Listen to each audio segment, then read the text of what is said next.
সকাল থেকে মেঘলা আবহাওয়ার মধ্য দিয়ে রায়গঞ্জ বিধানসভা উপনির্বাচন শুরু হলো। সকাল সকাল ভোট দিলেন রায়গঞ্জের তৃণমূল প্রার্থী কৃষ্ণ কল্যাণী। রায়গঞ্জ করোনেশন উচ্চ বিদ্যালয় 141 নম্বর বুথে ভোট দেন।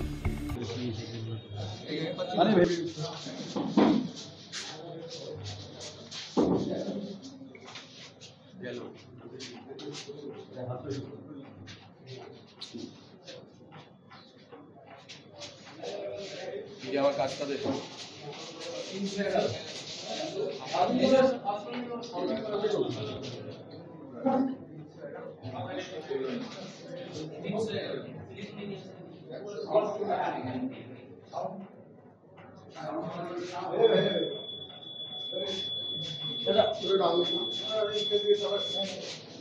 আজকে দেখুন রায়গঞ্জের উপনির্বাচন আমার ভোট রায়গঞ্জ করোনেশন হাই স্কুলে। আজকে আমি এখান থেকে ভোট দিয়ে এখন বিভিন্ন বুথে আমি যাব পরিদর্শনের জন্য।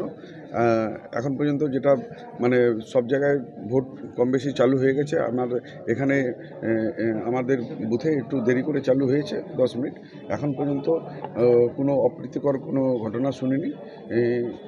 এখন পর্যন্ত শান্তি শৃঙ্খলতা বজায় রয়েছে।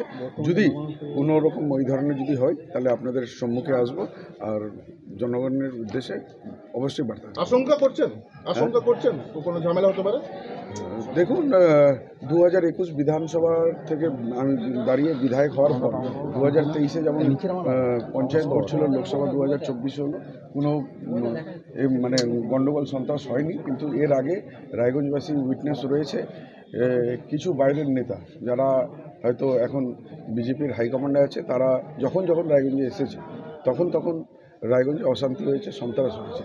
শুধু আমি রায়গঞ্জবাসীকে বলবো ওনাদের থেকে একটু সজাগ থাকবেন, সচেতন থাকবেন। দাদা, আপনার কাছে বড় চ্যালেঞ্জ, লোকসভা ভোটে হেরেছেন দাদা, একদম পরিষ্কার। এই বিধানসভা ভোটে আপনি কি মনে হচ্ছে?